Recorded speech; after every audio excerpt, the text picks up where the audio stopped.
Hi guys, welcome to a playthrough of the Streets of Hope level from Hitman Absolution.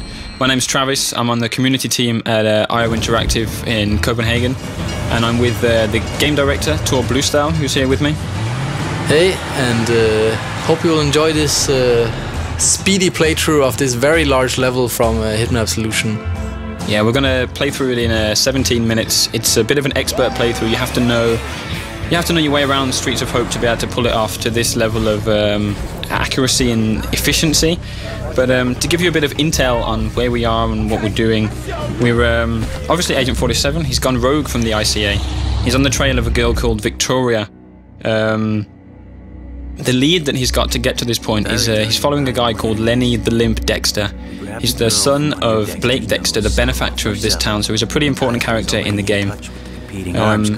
Lenny knows about the whereabouts of Victoria, and he's also told his gang, he's with the Cougar gang, his little posse that he rolls with, you could say. So we need to take those 5 guys out, we need to get to Lenny, we need to kidnap him, all within this one level, so there's a lot happening here. Yeah, this is it's a pretty huge environment, and it's all pretty kind of free roaming. You can kind of go around and scope out the situations, find different elements that you can use to your advantage.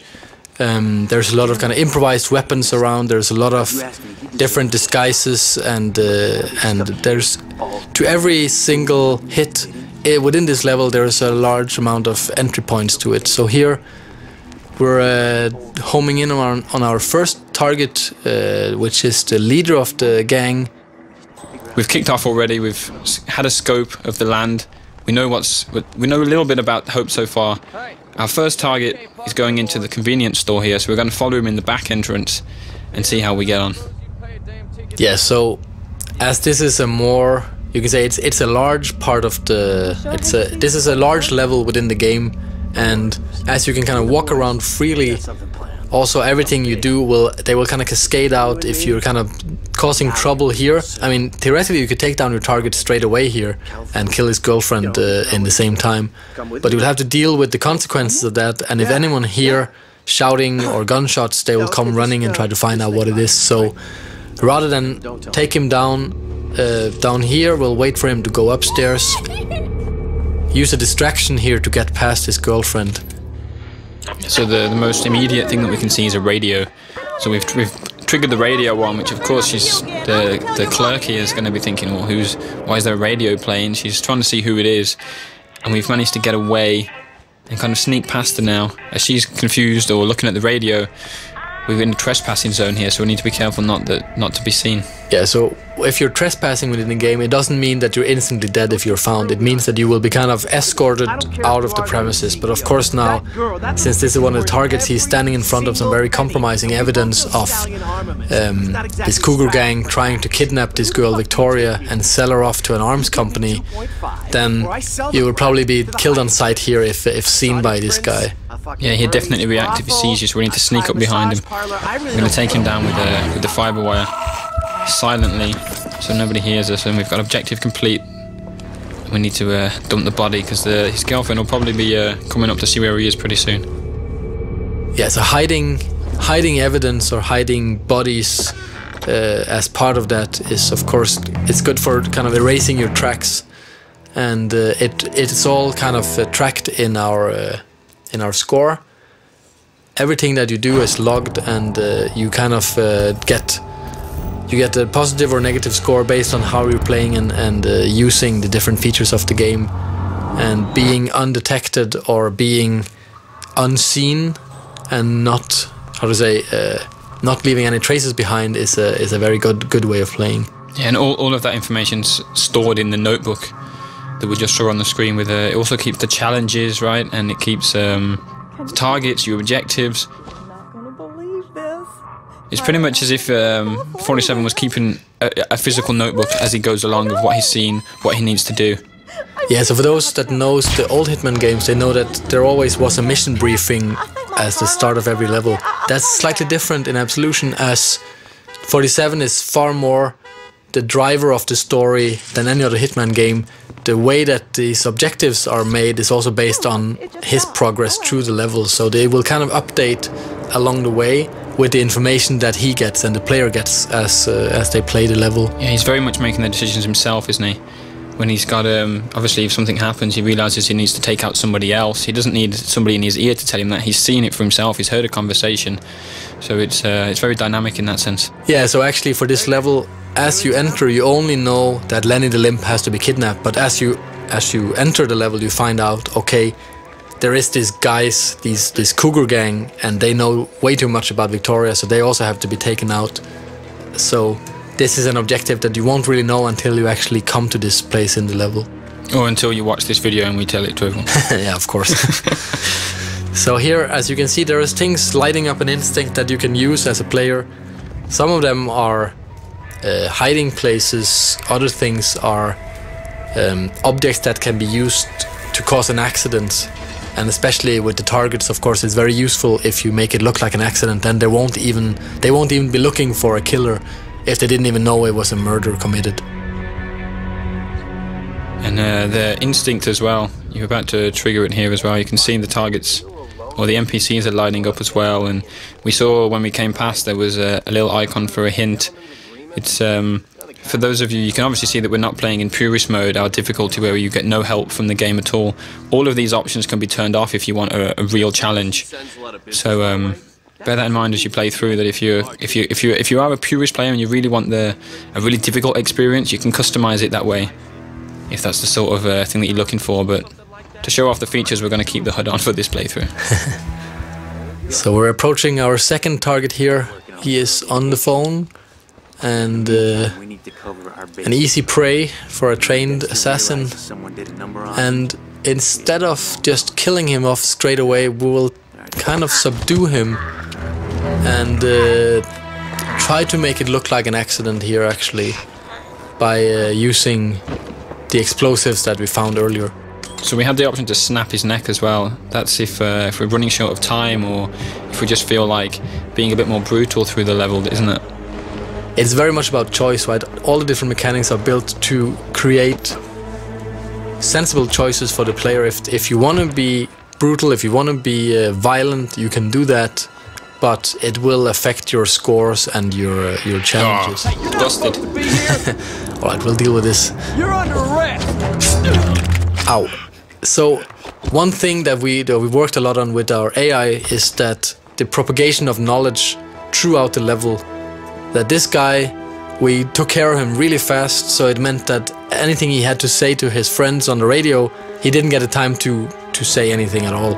And that meant that nothing actually got conveyed, and we're free to continue throughout the level as if nothing happened. Yeah, it was perfect timing from 47, really, in a way, because the police officer's not going to start shooting at us straight away just for being in the area. He needs to...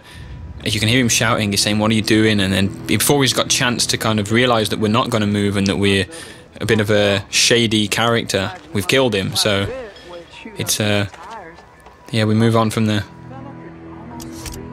So here we're using the remote detonated explosives that we found, and as you remember, the target we dropped down, the one that is just knocked out, he's over there by the tires, and now he is dead, as you can see in the target tracker. That was quite a big explosion. The other cars there have caught fire, so this could get interesting. Yeah, this is not very subtle, but it does cause a bit of a stir in the town, and it will draw the attention of especially all the guards or cops. As you can see here, they come running, which leaves the next target a little bit easier to get to, because he is quite heavily guarded. He's kind of like the king of the scrapyard, as you'll see here very soon. So this end of the street now is a lot more empty than it was when we first arrived and took a look around.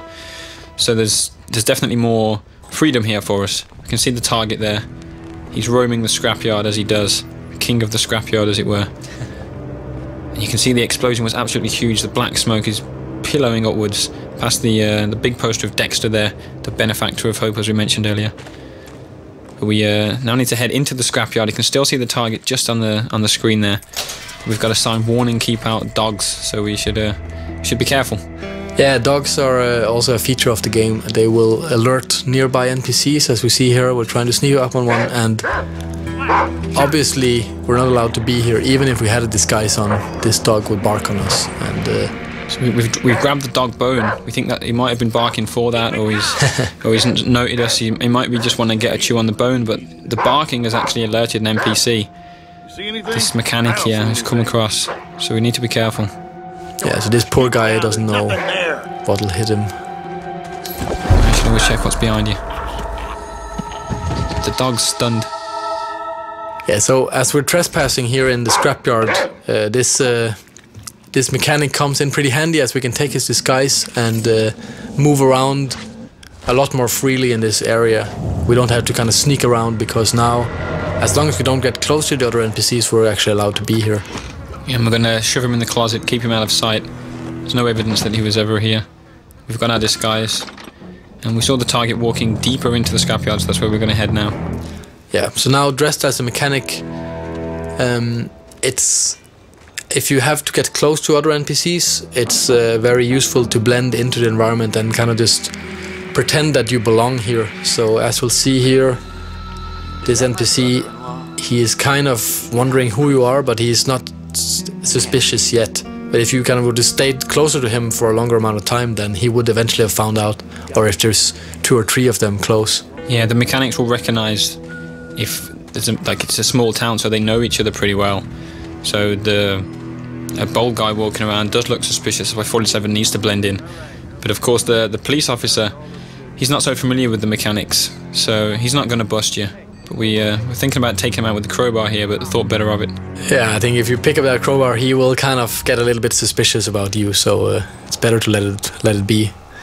So here the target's been dealing with some dirty cops, and he's heading off into this tiny garage over here.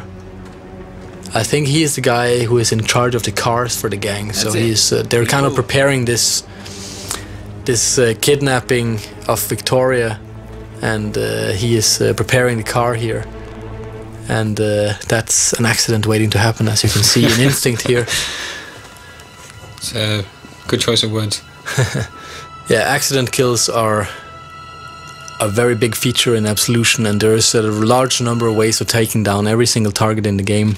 And this is where the team has really went to town on coming up with inventive ways of killing targets that are kind of localized to each area. So naturally here in a garage, what better to use than a car lift? Who's screwing about? Okay, all right. Who's making the racket? So it's the 3rd target down. The target tracker resembles that. We've got three targets down, a really high score. The police are on the way in to see what's happened. You can hear the mechanics. We're a bit worried about this guy who's just been crushed, but we're clear. We're away. Oh, it's got warning attack dogs again, so we have to be careful about that. We're now in the cougar's nest. This is like the main hangout area for the cougars. They're there hosting a bit of a party for Lenny. But they're having a barbecue, and you might see the lighter fuel there, which could be an option. Barbecues and lighter fuel tend to go pretty well together when Agent 47's around.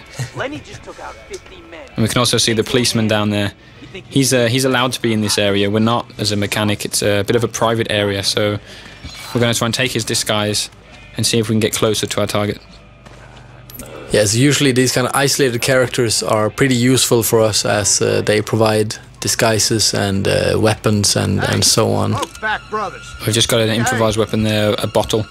Smash this around the guy's head. Smash. He's down. Disguise is ready to get picked up. And 47 needs to choose a weapon here. Yeah, so what else to use than an axe rather than a tomahawk? And we can see why why the police officer was so distracted there. That was a really perverted guy. And now we have his clothes on. Awesome. So dressed as a police officer, we're allowed to get closer to these guys up here. And basically we only have one of these as a target, the one in the middle. Yeah, Mason. And everyone else, unfortunately, will be collateral in this point shooting, which is one of our new features in the game. Allows us to kind of slow down time to a minimum, and using our instinct powers, take them down instantly. And as you can see, they're trying to pull their guns to fight back, but as they're taken down too quickly for that, the whole thing goes down without anyone making a sound, as we also use silenced guns for this. Yeah, we've also used all of our instinct though. It's very expensive to use point shooting, especially on so many characters all at one time. So there's a lot of strategy involved in when you should use your point shooting. You can't just walk up to any character and shoot them and do it instantly. You have to make sure you do it at the right time, otherwise you run out of instinct completely. But there's the other target's come out here. He's come to investigate, probably come back to the barbecue, and he's stunned by the dead bodies. Ow, poor old guy. 47's just killed the barber. Yeah, that's sad, but it's for the greater good.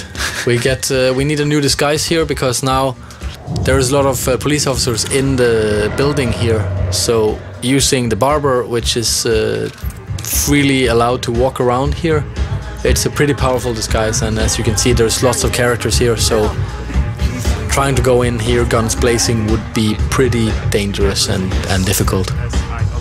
There is a lot of NPCs here. You can also see there's a guy a little bit further ahead getting his pistol ready, so he's prepared for a shootout. But it would be a bit of a mistake to pull your guns out here. Sneaking through as the barber is probably the best way through towards Lenny, who you can see down there. Instinct lights up in blue, not red because he's not a target. We need to kidnap him, and we make our way down. Yeah, so basically now there's this one police officer standing between us and Lenny at the moment, so we will just quickly deal with him. Quickly deal with him by putting a pair of scissors in his neck. Well, yeah. Deal with him in 47's trademark way. Yeah, you could have subdued him, right? Poor guy. And now we have Lenny all to ourselves, and he's kind of just sitting there lying about his antics in Chicago, so he's kind of an easy prey. It's almost too easy. Yeah. You're not the talkative type, huh? You know your place. Well, I like that in the barber. That's it, and thanks for watching the playthrough of Streets of Hope from Hitman Absolution, which is out in November 20th this year. Thanks for taking the time to listen, and of course watch.